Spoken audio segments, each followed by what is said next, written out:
Hey, I'm Mickey, and I'm proud to be in Generation Y. The world we're going to live in is being determined for us, right now. With global warming and climate change, they're gambling with our lives and our futures, and I know that I would like to know more about my own. First, we need to get the facts straight, so these clips will all be questions and answers. I'm going to be asking the questions that all my friends and I want the answers for. This is my grandfather, Alan Yeomans. Among other things, he is an agriculturalist, and the agricultural system developed by him and his father years ago is now taught at colleges and universities all around the world. It's called Keyline. My grandfather is an experienced and competent meteorologist. He flies light aircraft, helicopters, and ultralights, and for years he raced sailplanes. He was a competitive water skier and was a record holder. But I have to tell you, he's a bit hopeless with computers. My grandfather is the author of Priority 1, Together We Can Beat Global Warming, and the whole book can either be read online or the whole file downloaded. Thanks, Mickey. First, let me assure you, we can totally fix global warming and halt climate change, and still keep our cars, refrigerators, air conditioners and iPods, same costs. But the fossil fuel industries have to be completely phased out of existence now, because we're running out of time real fast. Trouble is, these industries spend billions to convince us that things will somehow all be okay. It works. Our older generations are in global warming denial. They believe the pro-oil propaganda. So, okay, Mickey, what's your first question? Well, we all want to understand what's really happening and how it all works. Well, first off, with our modern affluent industrial societies, it's impossible to stop permanent chaotic climate change unless we totally abandon dependency on fossil fuels. And that's an absolute given.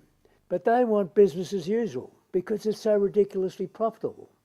But the facts are, it's actually cheap and easy, sensible and practical to totally end climate change. We don't need new technologies, new inventions, earth-shattering discoveries, just action. Mickey, you and your friends stay compliant, global warming will send your world bankrupt. You'll almost be absolutely clear on fundamentals, especially on the world's average temperatures. This is how it works. The Earth's interior is hot, has been for billions of years. Deep inside, thorium and uranium, nuclear reactions keep it hot. Temperatures are thousands of degrees. Rocks and minerals exist as thick, slow-moving goo, called magma. Between the surface and the magma, the rocks insulate, so almost zero heat gets through to the surface. So sunlight is the only meaningful source of heat for the biosphere. If sunlight stopped, temperatures would plummet to near absolute zero. The air itself would freeze into liquid nitrogen and oxygen, 30 foot, 10 metres deep, and form lakes. With just sunlight, temperatures would be more like in a refrigerator. So how come, say, tropical jungles are still hot? Okay, that's entirely because there's a very small, very specific quantity of carbon dioxide gas in the air. There are minor trace gases, but carbon dioxide dominates. Now, please bear with me on this because knowledge and determination are your Generation Y's only weapons.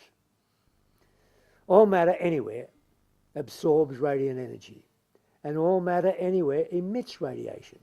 Put your hand near a cup of coffee. The amount being emitted depends entirely on the temperature of the coffee, or rock, or soil, or whatever.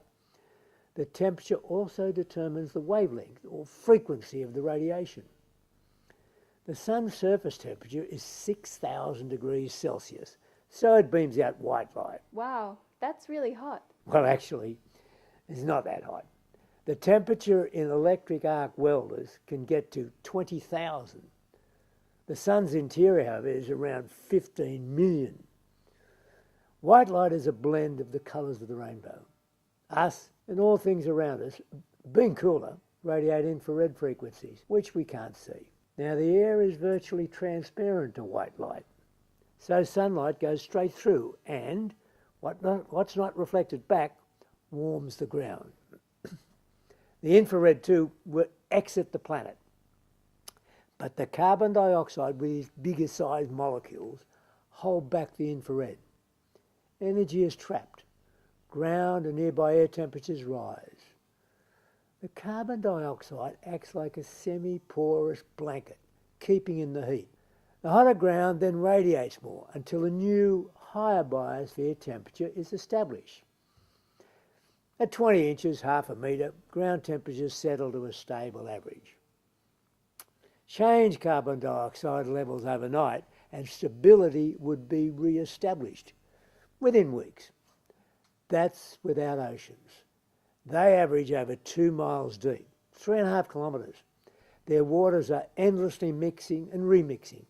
So before the biosphere's temperature can stabilise, all that water has to be warmed up too.